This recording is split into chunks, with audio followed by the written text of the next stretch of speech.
자, 6번 문제를 보겠습니다. 6번 문제. 네, 법인세법이죠? 6번 문제. 다음 자료를 이용하여 영리내국법인인 주식사 A의 21기 사업연도 B주식에 대한 의제배당 금액을 계산한 것으로 옳은 것은 단 수입배당금, 입금물사님은 고려하지 않는다. 2018년도에 B주식을 지금 11,000주를 액면가에 5,000원, 그리고 시가는 그 당시 2만원짜리를 시가에 이제 취득을 한 거죠. 주당 2만원인데, 그리고 20기에, 전기에 B가 잉여금 자본전입을 했어요. 그래서 내가 이제 무상주를 받았는데, 그 잉여금 자본전입을 하면 언제나 재원을 따져보셔야 되죠. 2020년도 7월 1일 날에는 3,000주를 내가 받았는데, 잉여금 자본전입으로. 그때 잉여금 자본전입 재원이 자산재평가법에 따른 건물의 재평가 적립금이래요. 자, 건물의 재평가 적립금은 3%의 재평가세가 적용되는 재평가 적립금이죠. 얘는 다시 말하면 이 1%의 재평가세가 적용되는 재평가 적립금의 자본적립이 아니기 때문에 얘는 아예 의제배당이 아니죠. 이거는 의제배당이 아예 아닙니다. 세법에서도 그냥 빵원짜리라는 거죠. 아무것도 아니에요. 세법에서는 그냥 꼭 아무것도 아닙니다. 의제배당이 아니에요. 근데 2020년도 9월 1일 날 공짜로 받은 무상주 받은 1,000주는 자기주식 처분이익을 재원으로 해가지고 무상주 1,000주를 받은 거래요. 자기주식 처분이익은 세법상 입금이죠. 그죠? 세법상 입금, 즉 이익잉여금의 자본전입으로 무상주를 받은 거기 때문에 얘는 의제배당 맞죠. 얘는 의제배당 맞습니다. 얘는 의제배당 아니고요. 세법상 빵원짜리라는 거죠. 얘는 의제배당이니까 세법상 액면가액만큼이 주식의 취득가액이면서 액면가액 곱한 금액만큼이 배당금 수익으로 의제가 되는 거죠. 그렇게 이렇게 2020년도에 이렇게 됐고요. 2021년도 2월 달에 주식사 B가 유상감자를 실시함에 따라서 나한테 얼마를 주고 내가 가지고 있던 주식이 일정 주식이 소멸됐다는 거죠. 그러면 자본의 감소로 인한 의제배당 문제가 생기겠네요. 2021년도에는 자본의 감소로 인한 의제배당 문제가 생긴다. 자, 자본의 감소로 인한 의제배당 문제가 생기면 내가 받은 대가에서 그다음에 소멸 주식의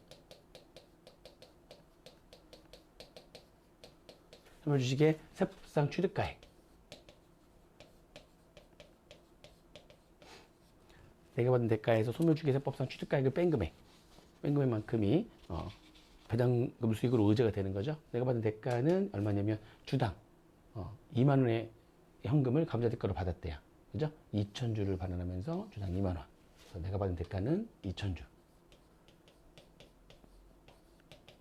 주당 2만 원 받는 거죠? 4천만 원. 이렇게. 그리고 소멸되는 주식의 세법상의 취득가액은 원칙이 평균법이죠. 네, 2018년도에는 주당 2만 원씩이 취득했었고 2020년도에는 3,000주는 빵원짜리, 1,000주는 의제배당이니까 액면가액으로 취득을 한 건데 세법상.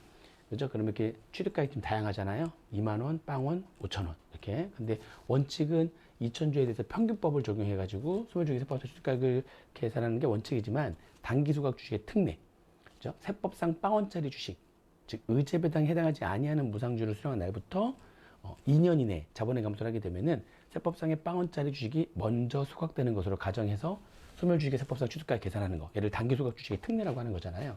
세법상 빵원짜리가 여기 있잖아요.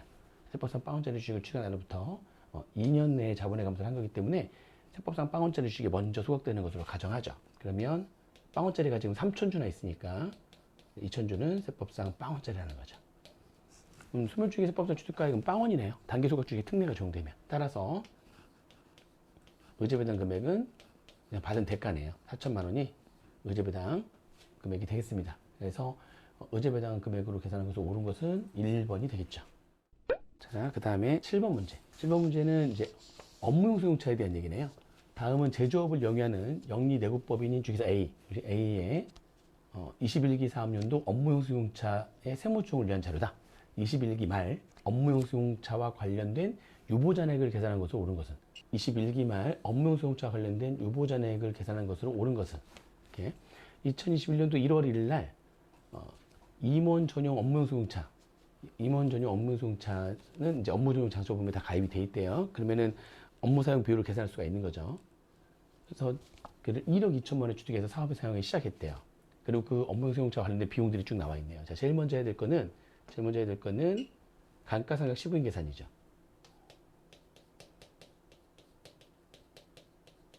감가상각 시부인 계산.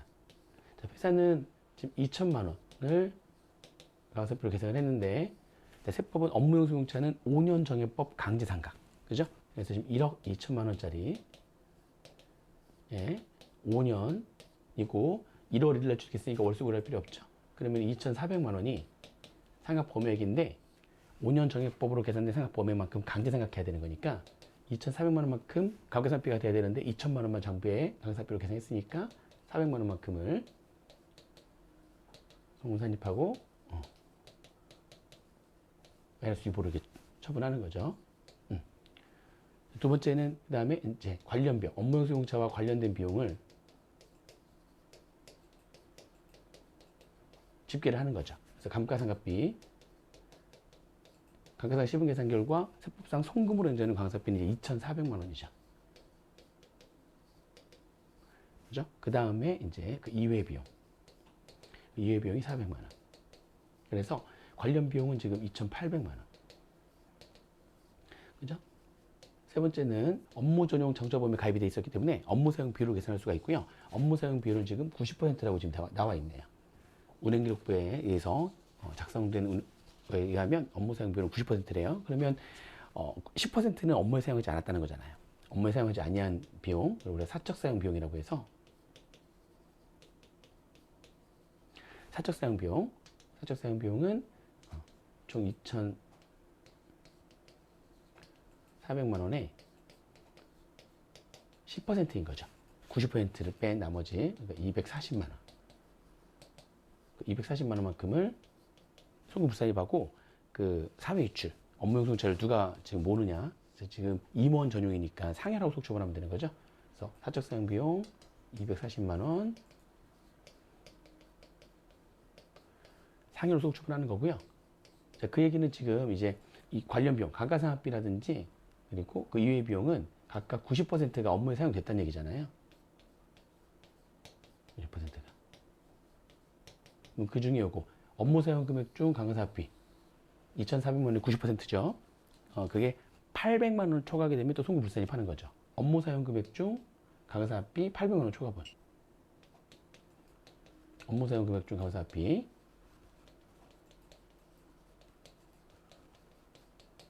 800만 원 초과분에 대해서도 또 송금 불산입하고 유보로 처분하는 거죠. 이렇게는 여기 업무 사용 금액 중 감가상각비를 먼저 구하고요. 2,400만 원의 90%한 다음에 거기서 이제 800만 원을 빼는 거죠.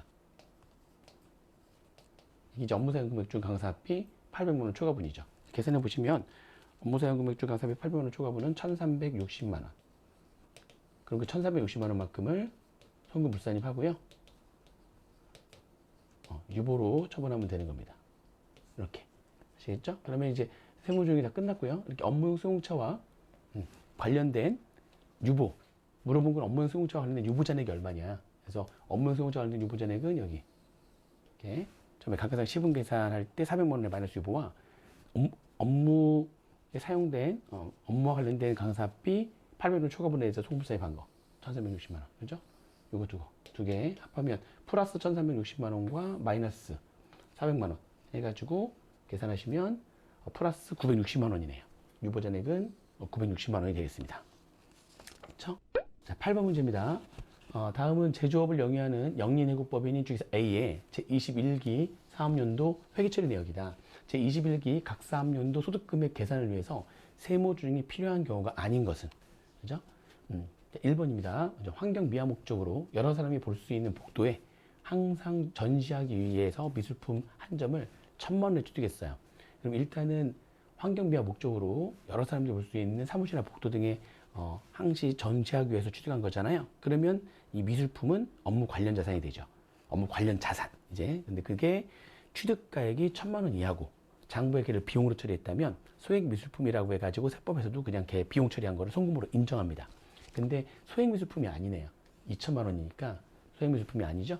그러면은 장부에 비용 처리했다 할지라도 세법에서는 송금으로 걔를 인정할 수가 없는 거죠. 장부에 지금 비용 처리했죠. 세법에서는 송금으로 인정할 수 없으니까 업무간 자산, 아니 업무 관련한 자산으로 해야 되는 거죠. 어때요? 우리 자산으로 해야 되는데 장부에 비용 처리한 거는 감가상각 자산으로 해야 되는데 비용 처리한 거는 즉상각 의제를 적용해서 감가상각 시분 계산하는 거고요. 비상각 자산, 감가상각 자산이 아닌 비상각 자산으로 해야 되는데 장부에 비용 처리한 거는 걔를 세무조정할 때 그냥 비상각 자산으로 잡아주시면 되죠. 근데 이 미술품들은 서화나 미술품 얘네들은 감가상각 대상 자산이 아니기 때문에 비상각 토지와 같은 비상각 자산이거든요. 비상각 자산의 원가를 구성해야 되는데 장부에 비용 처리한 거는 비상각 자산으로 그냥 잡아주시면 됩니다. 송금불사님 비상각 자산 미술품 그래서 2천만 원 이렇게 자산으로 이렇게 잡아주고 유보 이렇게 하시면 되죠. 그죠? 그 다음에 이번에 채무 1억 원을 출자 전환함에 따라 주식 액면가액 5천만 원, 시가 7천만 원을 발행했어요. 채무의 출자 전환으로 이제 주식을 발행했어요. 그때 발행가액과 액면가액 차이. 발행가액은 1억이죠. 채무 1억 원이 없어지면서 주식을 발행했으니까 발행가액은 1억이고요. 액면가액 5천만 원인데 그 발행가액과 액면가액의 차익인 5천만 원을 주발초로 회계 처리했대요. 자, 그러니까 이 회계 처리를 보시면 회계 처리 지금 잘못됐죠. 채무가 1억 원 없어지면서 주식을 지금 발행했으니까 자본금이 증가할 거 아닙니까? 자본금은 지금 5천만 원 이렇게 증가하고 그 액면가액과 발행가액의 차이를 다 주발초로 잡았다는 거죠.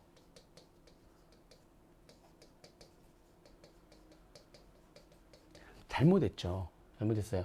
이거는 시가까지만 주발초가 되고 시가를 초과하는 금액은 채무의 출자 전환으로 인한 채무 면제 이익이 됐어야 되는데 장부에 잘못한 겁니다. 자, 그러면 세법은 어떻게 할 거냐?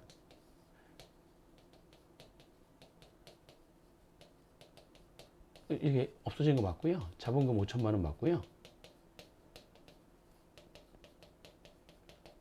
그죠? 주발초는 시가까지. 시가가 지금 아까 7천만 원이었으니까 2천만 원. 시가를 초과해서 발행한 금액은 채무의 출자 전환으로 인한 채무 면제이익이 되는 거죠. 이런 식으로 된다는 거죠. 세무조정 하면 여기 같은 거 다 쳐버리고, 그죠? IS 계정 쳐버리고, 그러면은 여기 오른쪽에 있는 주발초가 3천만 원만큼 또 줄어들어야 되는 거죠. 오른쪽에 있는 것 BS 계정은 전부 다 부채라고 생각하시라고 했어요. 세법상 주발초라는 부채가 3천만 원, 부채가 줄면 순자산은 커지기 때문에 세무조정하게 되면 이제 어떻게 됩니까? 세무조정하게 되면 입금 산입 주발초에 대한 차이.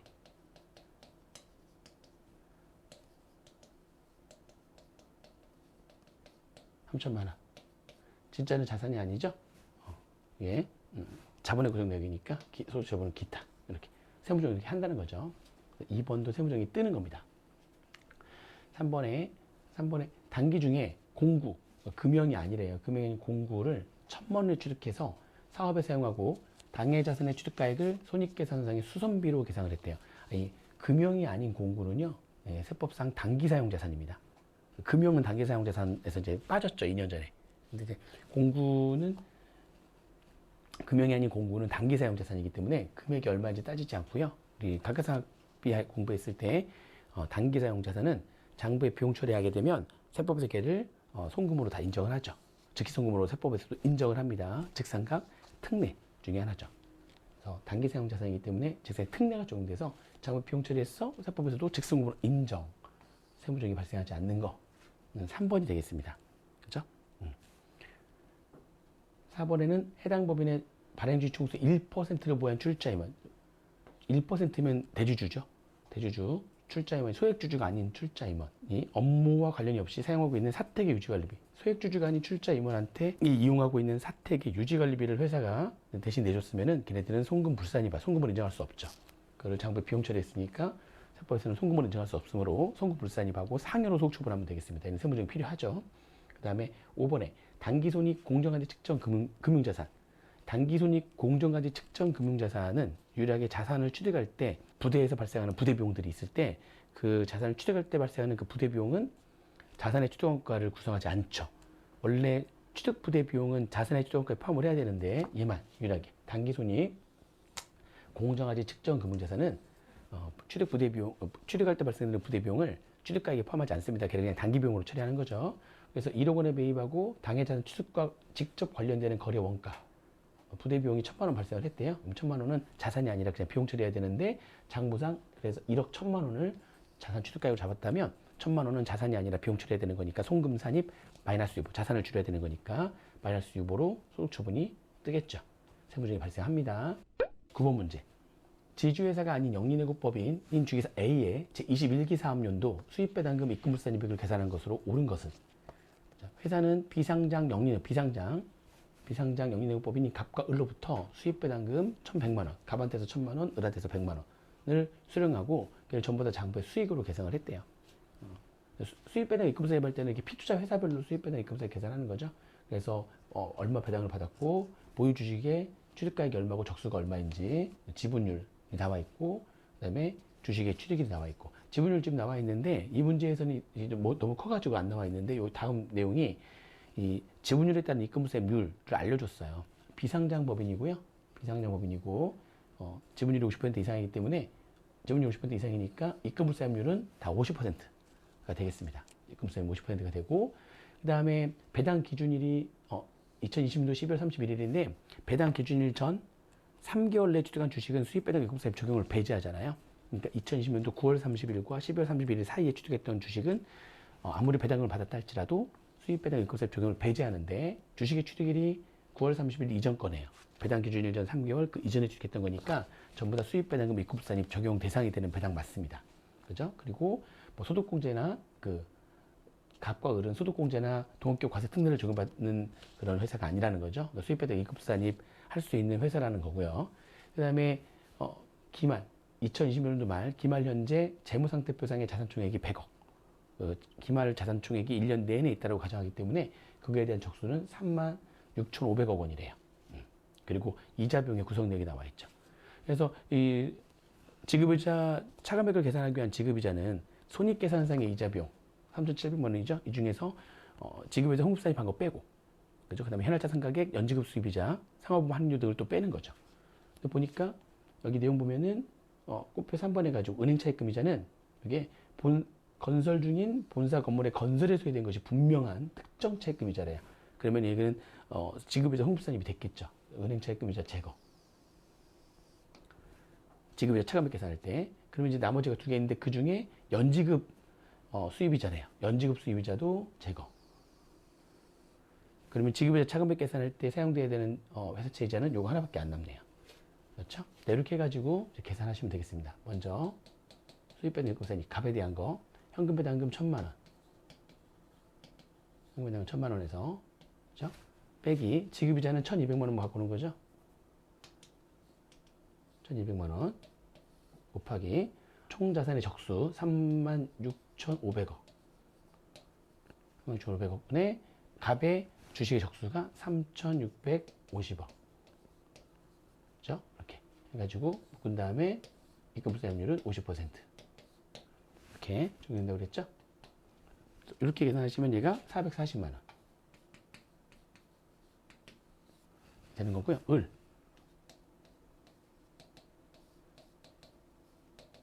배당금 받은 금액 100만 원 에다가 지금 1,200만 원 곱하기 36,500억. 네. 뒤에 해답에 좀 잘못 들어갔는데 어차피 결과는 뭐 달라지진 않지만 730억이어야 되는데 위에 있는 거를 잘못해서 그냥 그대로 끌고 와 버렸네요. 730억 해가지고 50% 하게 되니까 마이너스가 돼버리죠. 금액이 마이너스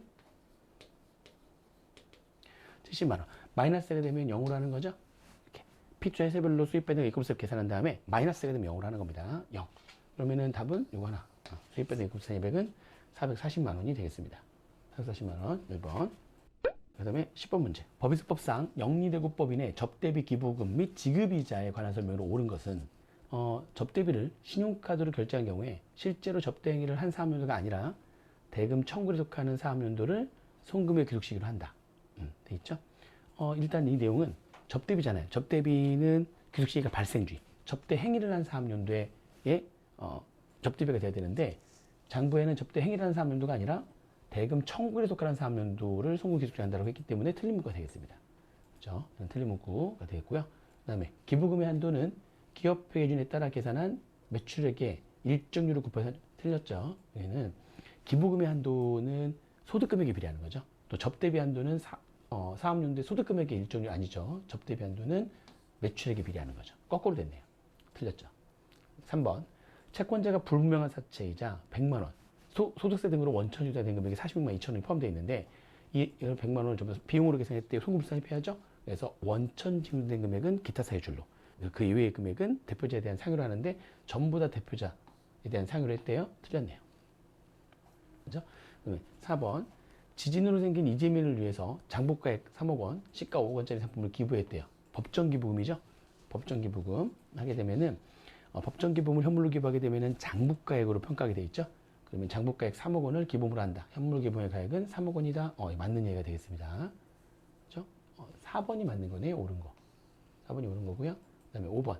임원에게 주택자금을 대여하고 적정이자를 수령했다면 업무 부관자산으로 보지 않으므로. 아닙니다. 이게 적정이자를 수령했다 할지라도요, 임원한테 주택자금을 빌려주게 되면 업무부관 가지급금 맞습니다. 업무부관 자산으로 보지 않으므로 틀렸죠. 봅니다. 그래서 업무부관 자산 등에 대한 지급이자 송수산이 파는 거고요. 다만 적정이자를 수령했기 때문에 가지급금 인정이자는 계산하지 않는 거죠. 가지급금 인정이자를 계산해도 0이 되는 거죠. 그래서 세무조정하지 않는 겁니다. 그래서 업무부관 자산으로 봅니다. 그래서 보지 않는다 했기 때문에 틀린 문구가 되겠습니다. 자, 11번 문제. 법인세법상 송금에 관한 설명으로 옳은 것은? 1번. 법인이 출자 임원, 지배주주와 특수관계 있는 출자 임원에게 지급한 여비 또는 교육훈련비는 업무와 관련된 지출이라 하더라도 전액 송금불산입한다. 아닙니다. 지배주와 특수관계 있든 없든 출자 임원이잖아요. 출자 임원. 출자 임원은 회사를 위해서 일하는 사람이기 때문에 출자 임원에게 여비나 교육훈련비를 지출했고 그게 업무와 관련된 거라면, 회사 일을 하긴 하니까 임원이니까 업무와 관련된 거라면 송금을 해야 되는 거죠. 전액 송금불산이 맞다. 틀린 문구가 되겠습니다. 2번. 회수할 수 없는 부가가치세, 매출세, 미수금은 부가가치세법에 따라 대손세 공제를 받은 것에 한정해서 송금으로 인정한다. 대손세 공제를 받았다는 얘기는, 그렇죠? 대손세 공제를 받았다는 얘기는 내가 세무서로부터 대손세액, 대손이 발생한 매출채권에 대한 부가가치세를 돌려받았다는 거예요. 대손세 공제를 받았다는 얘기는 공제를 받았다, 내가 내 부가가치세에서 대손이 발생한 채권에 대한 부가가치세를 세금 낼 때 부가세를 빼주는 거기 때문에 그 돈만큼 돌려받는 거거든요. 돈을 돌려받는 건데 무슨 송금이에요. 대손세 공제를 받는 거는 송금이 될 수가 없는 겁니다. 반대로 회수할 수 없는 부가가치세, 매출세, 미수금에 대해서 대손세 공제를 받지 못하는 경우에는, 그 대손 자체가 기한이 경과된 10년 지난 다음에 대손이 확정이 되게 되면 대손세 공제를 못 받거든요. 그래서 대손세 공제를 못 받으면은 그러면 그게 송금이 되는 거죠. 오히려. 그죠? 대손세 공제를 받은 것은 돈을 돌려받는 거나 마찬가지이기 때문에 송금이 되는 게 아닙니다. 대손세 공제를 오히려 못 받아야 송금이 되는 거예요. 보시면 되고요. 그 다음에 3번에 비출자 공동사업자가 지출한 공동 광고 선전비는 비출자 공동사업자 사이에 약정에 따른 분담 비율과 매출액 비율 중 해당 법인이 선택한 기준에 따라 분담한다. 일단 출자에 의해 가지고 공동사업하는 게 아닌 비출자 공동사업자의 공동경비는 얘네들 어떻게 분담을 할 거냐. 먼저 이게 그 공동사업자 간에 특수관계가 있느냐 없느냐를 먼저 나눠지는 거죠. 그래서 공동사업자 간에 특수관계가 있느냐, 특수관계가 없느냐. 특수관계가 있다면 그러면은 이제 매출액 비율도 안분하는데 매출액 비율도 이제 정기 매출액 비율로 할 거냐, 단기 매출액 비율로 할 거냐, 뭐 이런 거죠. 다음에 뭐 총 자산 비율.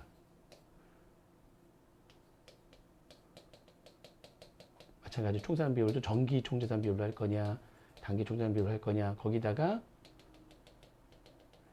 그 지출되는 비용의 성격에 따라서 선택할 수 있는 비율이 또 별도로 따로 있는 거죠. 뭐 예를 들면은 해외 광고 선전비다 그러면 수출액 비율, 뭐 이런 식으로 이렇게 하는 거죠. 그래서 이 중에 선택하는 거죠. 이 중에 어떤 방법을 할 거냐 선택하는 거고요. 그죠?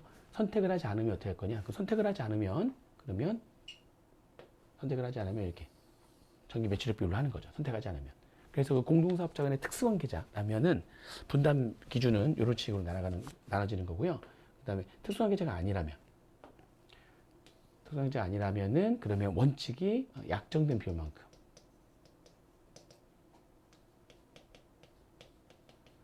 약정된 비율만큼으로 분담하는 거고요. 약정을 하지 않았다면 그러면 이 특수관계자한테 적용된 이 비율을 갖다 쓰는 거죠. 그래서 여기 지금 뭐 이렇게 약정에 따른 분담 비율과 매출액 비율 중에서 해당 법인이 선택한 기준에 따라 분담한다? 아닙니다. 그러니까 그 분담 기준을 초과하는 금액은 송금에 산입하지 않는다는 건 맞는데 분담 기준 자체가 잘못된 거죠. 3번에 틀린 문구가 되겠습니다. 그 다음에 4번에 직전 과세관의 공급 대가가 4,800만 원 미만인 간이과세자로부터 부가가치세가 과세되는 재화를 공급받고 부가가치세법 규정에 의해서 영수증을 교부받은 거죠. 영수증을 교부받은 거는 매입세로서의 매입세 공제를 받을 수가 없습니다. 이제 간이과세 부가가치세법 내용을 보게 되면은 간이과세자인데 영수증을 교부해야 되는 간이과세자와 이제 세금계산서를 교부할 수 있는 간이과세로 이제 나눠지는 거거든요. 영수증을 교부해야 되는 간이과세자한테서 영수증 받은 거는 당연히 부가가치세법상 매입세 공제를 받을 수가 없죠.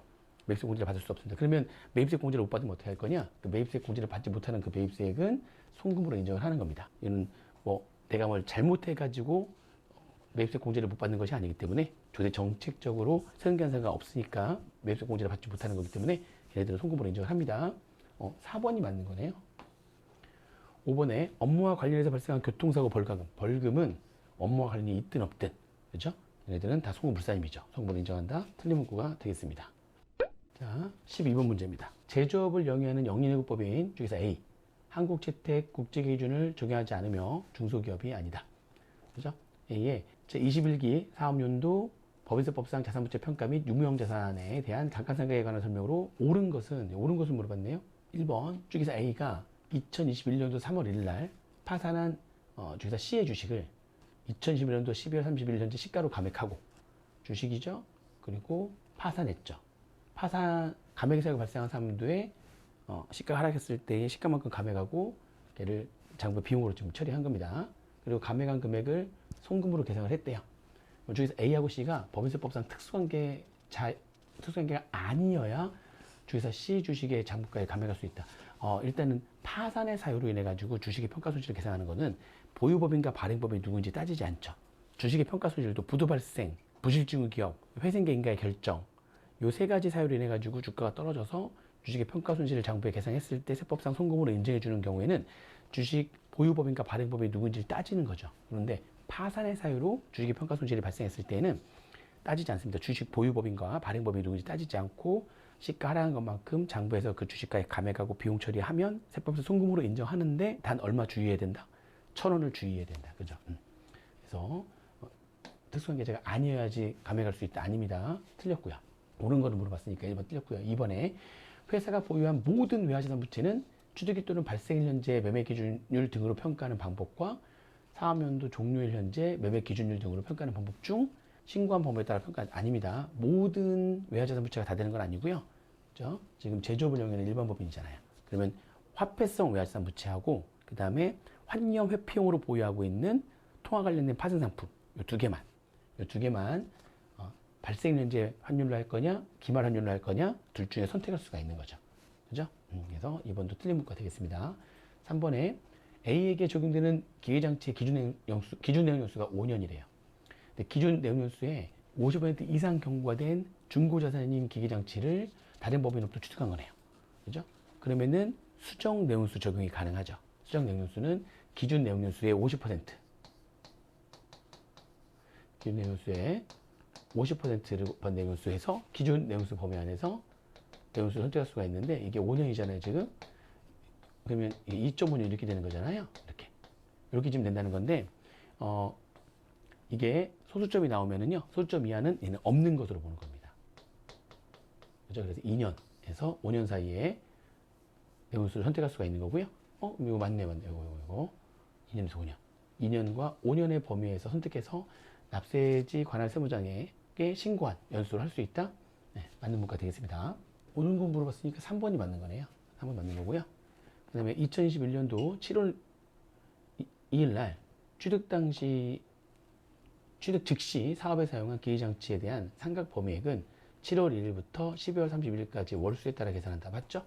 월수에 따라 계산하는데 그게 1개월 미만의 일수가 있으면 얘네들은 없는 것으로 한다. 아닙니다. 1개월 미만은 감가상각할 때 기간 계산할 때 1개월 미만은 1개월로 하는 거죠. 이게 틀린 문구가 되겠고요. 그 다음에 5번 21기부터 법인세법상 재고자산의 평가 방법을 선의선출법에서 총평균법으로 변경하는 거죠. 그러면 변경하고자 하는 사무연도 종료일 3개월 전까지 변경 신고만 하면 되죠. 근데 그거를 2021년도 변경을 2022년도 3월 아니죠. 종료일 3개월 전까지입니다. 종료일로부터 3개월이 아니라 종료일 3개월 전까지니까 2021년도 9월 말까지 납세직 관할 세무장한테 변경 신고를 했었어야 되는 거죠. 틀린 문구가 되겠습니다. 자, 그 다음에 13번 문제, 기부금 문제 얘기했잖아요. 기부금은 생각보다도 실수를 많이 할 수가 있습니다. 이게 고려할 게 많거든요. 그래서 기부금은 스킵할 거예요. 기부금 스킵할 거고, 그 다음에 13번 문제는 기부금이니까 스킵하고, 14번 문제는 보니까 감가상각 시부인 계산 문제가 나왔는데요. 감가상각 시부인 계산 문제를 보니까 자료가 7개나 지금 나와 있잖아요. 간단한 건 풀겠는데 시간이 좀 걸릴 것 같아요. 자, 느낌상 좋아요. 그러면 14번도 스킵. 그래서 15분으로 바로 넘어갑니다. 일단은 한 8개에서 10개 정도는 스킵하고, 심지어는 15개 정도 스킵하면서 처음부터 끝까지 푸는 게 중요하다니까요. 딱 봤을 때 시간이 좀 걸리겠다 싶으면 빨리빨리 스킵 하면서 일단 끝까지 갑니다. 자, 그래서 일단 기부금하고 감가상각 시부인 계산 일단 스킵할 거예요. 스킵하고 15분으로 옵니다. 법인세법상 가지금 인정이자에 관한 설명으로 옳지 않은 것은 1번 사용인에 대한 월정액 급여의 범위 안에서 일시적인 급료의 가불금은 가지금 인정이자 계산 대상 가지금으로 보지 않는다. 근데 요거는 월정액 급여 범위 안에서 일시적인 가불금은 업무간 가지금으로 오르지 않죠. 그렇기 때문에 맞는 얘기가 되겠습니다. 그 다음에 특수한 개인이 아닌 자로부터 차입한 금액이 없는 경우에는 기획 전유불량으로 정하는 당절주 이자율을 적용하여 가지금 인정이자를 계산한다. 차입금이 특수한 계좌한테서 빌린 차입금만 있고 그거 말고는 차입금이 없대요. 그러면 자금 대여 당시에 가중평균 차입이자율을 계산할 수가 없죠. 그러면 기획 재정불량으로 정하는 당절주 이자율을 적용해서 가지금 인정이자를 계산할 수밖에 없는 거죠. 맞는 얘기. 3번 입금 산입액의 귀속이 불분명하여 대표자에게 상여 처분한 금액에 대한 소득세를 법인이 납부하고, 귀속자가 불분명해서 대표자 상여 처분한 것 때문에 내야 되는 소득세를 법인이 납부하는 것은 관행적인 거라고 그랬죠. 그리고 그거를 법인이 납부하고 장부에 손비로 계상하게 되면 세법에서는 소득세를 내는 거니까 송금불산입이 되는데, 송금불산입이지만 걔는 상여로 하지 않고 기타 사유줄로 끊어버리는 거죠. 그죠? 관행적인 거기 때문에 추가적으로는 더 과세하지 않겠다. 기타 사유줄로 끊는다고 그랬죠. 그리고 이거는 귀속자 불분명에 대해서 대표자 상여로 처분한 금액에 대한 소득세를 법인이 납부하고 얘를 가지급금으로 처리한 거예요. 가지급금으로. 그러면 일단 세법도 가지급금으로 합니다. 대여금으로 했다가 대여금을 해요. 그렇지만 이거는 업무무관 가지급금으로 보지 않습니다. 그러니까 관행적인 거기 때문에 추가적인 불이익을 주지는 않겠다는 거예요. 얘를 업무무관 가지급금으로 해버리면은 지급이자 송금불산입, 업무무관 자산 관련한 지급이자 송금불산입, 또 가지급금 인정이자 입금 산입하는 이런 세무조정을 추가적으로 해야 된다는 건데, 그런 관행적인 거니까 추가적인 불이익을 주지 않기 위해서 업무관 가지급금으로 보지 않습니다. 가지급금으로 보지 아니한다. 맞는 얘기예요. 그 다음에 4번 법인이 과세표준 신고와 함께 기획 재무불량으로 정하는 바에 따라 당좌 대출 이자율을 시가로 선택하는 경우에 선택한 사무에 한해서 기획 재무불량으로 정하는 당좌대출 이자율을 시가로 한다. 아닙니다. 이게 모든 대여금에 대해서 당좌 대출 이자율을 시가 인정이자율로 하고 싶은 거예요. 그러면 저 당좌 대출 이자율을 시가 인정이자율로 하겠습니다 라고 선택을 해가지고 신고하게 되면 그 선택을 한 사업연도 뿐만이 아니라 그 후 두 개의 사업연도 동안에는 당좌 대출 이자율을 인정이자율로 하는 거, 시가로 하는 겁니다. 그래서 선택한 사업연도에 한해서 한다. 틀린 문구가 되겠습니다.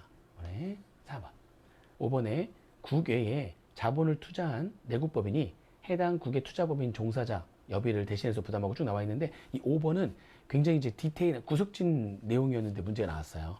이게 우리가 말 문제로 문제가 나왔을 때는 이렇게 하나 정도 구석진 부분 나왔을 때 이거 몰라도 돼요. 하나 정도 몰라도 문제 풀 수 있어요. 옳지 않은 걸 물어봤는데 4번까지 다 옳은 내용이라면 답은 5번이겠죠. 그죠?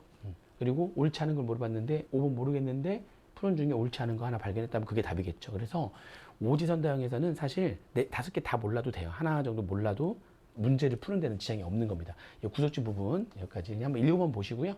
이런 내용이 있다. 굉장히 구석진 부분이기 때문에 읽어보시고 한번 확인만 해보시면 되겠습니다. 자, 그 다음에 16번 문제는 또 대손금, 대손충당금 문제가 나왔네요. 스킵. 16번 문제 스킵하고 17번으로 갑니다. 대손금하고 대손충당금도 실제 문제에서는 시간이 좀 걸리기 때문에 스킵하고 넘어갑니다. 자, 17번 문제. 자, 다음은 제조업을 영위하는 영리대국법인 주기사 A. 사택 제공 관련된 자료래요. 사택 제공 관련된 자료. 법인세법상 부당액계산 부인과 관련해서 세무조정이 제21기 각사 한면도의 소득금액에 미친 순영향으로 오른 것은 지금 A는 소액주주가 아닌 출자임원 B씨한테 올해가 21기인데 전기부터 사택을 제공하고 있대요. 소액주주가 아닌 출자임원한테 사택을 제공하고 있고요. 그 다음에 또 소액주주가 아닌 출자임원 똑같이 소액주주가 아닌 출자임원인 C씨한테 사택을 제공하고 있네요. 보니까 지금 사택을 B하고 소액주주가 아닌 출자임원 2명 B하고 C한테 사택을 제공하고 있습니다. 예? 그래서 그 임대료에 대한 시가가 불분명하대요. 자, 임대료에 대한 시가가 불분명하면은 세법상 산식에 의한 금액을 적정 임대료로 보는 거죠. 그 적정 임대료하고 실제로 내가 임대료 수령한 금액하고 그 차이가 나는 금액이 내가 손해난 금액이 되는 거죠. 손해난 금액에 대해서 부계부를 적용하는데 무조건 부계부 적용하면 안 되죠. 고가매입 저가량도 금전 자산의 대차거래. 예, 금전 자산의 대차거래이기 때문에 손해난 금액이 3억 원 이상이거나 손해난 금액이 시가의 5% 이상이어야지만 부계부를 적용하는 거죠. 그걸 이제 따져보라는 겁니다. 그죠? 1년 만기 전기예금 이자율은 5%다. 그래서 지금 B씨에 대한 거에 대해서 첫 번째 적정 임대료.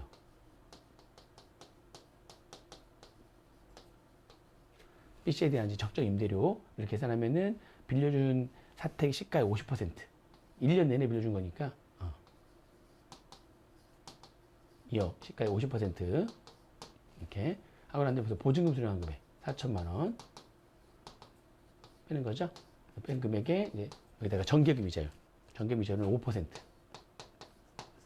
1년 내내 빌려준 거니까 이렇게 해서 바로 계산하시면 되겠네요. 그죠? 그래서 2억에 50% 1억에다 4천만 원 빼니까 6천만 원. 6천만 원에 5% 하는 거니까 300, 적정 임대료는 300만 원이에요. 그 다음에 임대료 받은 금액은 얼마가 있느냐. 임대료 받은 금액은 매월 임대료를 20만 원을 수령했대요. 20만 원.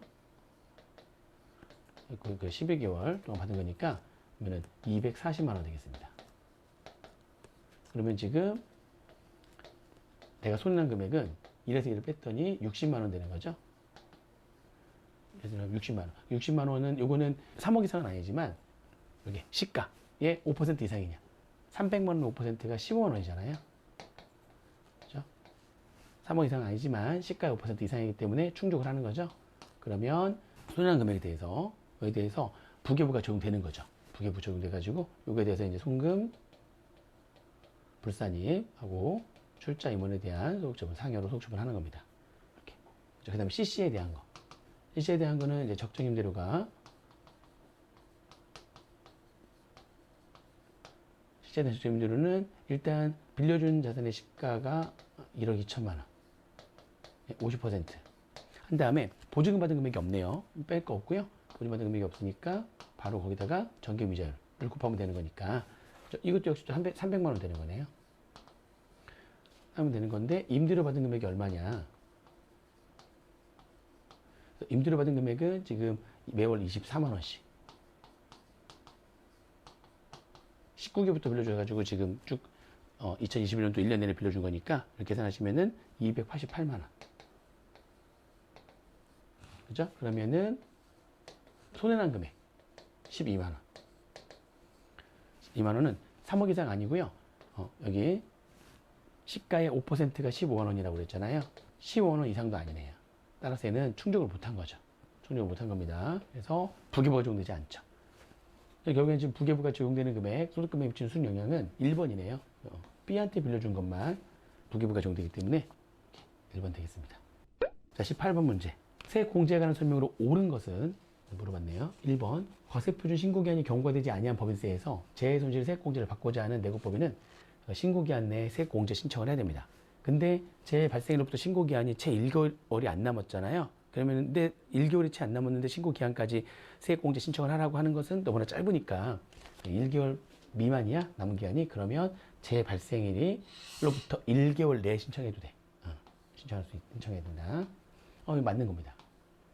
2번 재해손실세액공제의 대상이 되는 법인세에는 재해 발생일에 속하는 사업연도의 소득에 대한 법인세와 여기까지 맞죠. 재해 발생일 현재 부과된 법인세로서 미납된 법인세가 포함되며 재해 발생일 현재 부과되지 아니한 법인세는 공제 대상에 포함되지 않는다. 그러니까 재해손실세액공제의 대상이 되는 법인세는요. 재해 발생일이 속한 사업연도에 대한 법인세, 사업연도에 대한 법인세하고 재해 발생일 현재 미납한 법인세, 그러니까 재해 발생 현재 부과가 됐든 부과되지 않았든 부과가 됐든 안 됐든 재해 발생 현재 미납한 법인세가 전부 다 공제 대상이 되는 법인세에 포함이 되는 겁니다. 그래서 부과됐든 안 됐든 따지지 않고요. 미납한 법인세라면 공제 대상에 포함이 된다. 옳은 걸 물어봤으니까 답은 그냥 1번 되네요. 실제 시험 문제에서는 1번 확실하게 1번이 맞으면 나머지 읽지 말고 바로 넘어가시면 돼요. 근데 지금 우리 공부를 하기 위해 잠깐 좀 살펴보는 겁니다. 답은 1번이었고 2번은 틀렸고 3번에 외국납세 공제는 국가별로 구분하지 않고 계산 아니죠. 국가별로 한도를 계산하는 거죠. 틀렸죠. 4번에 외국 정부에 납부하였거나 납부할 외국 법인세이 외국 납부세 공제 한도를 초과했어요.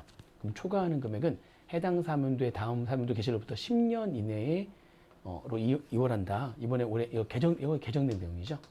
올해 이게 개정돼 가지고 원래 5년간 이월했었는데 이제 10년간 이월하는 거죠. 그리고 이건 맞는데 그 이월된 사무소의 공제 한도 범위 내에서 공제를 받을 수 있으며 공제 기간 내에 공제가 되지 아니한 외국 납부세 이월액은 공제 기한이 종료하잖아요. 그러면 그 다음 사업연도에 소금산입할 수 있죠.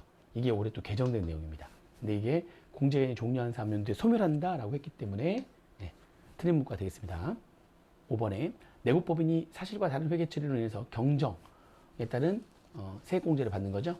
그러면 과다 납부한 세액에 20%를 한도로 해가지고 매년 공제할 수 있는 거죠. 그죠? 과다 납부한 세액의 20% 범위 내에서 과다 납부 세액의 50%를 한도라는 게 아니라 20%를 한도로 해가지고 공제를 받을 수 있습니다. 자, 그 다음에 19번 문제. 19번 문제는 이게 이제 고유목적 사업 준비금 소금산입 문제를 물어봤잖아요. 근데 고유목적 사업 준비금은 소금산입하는 문제는 이거는 이제 계산 문제 풀지 마세요. 평소에 열심히 공부한 내용도 아니고 하기 때문에 나온 문제 풀면 어차피 틀리니까 풀지 마시고요. 그렇죠? 20번으로 갑니다.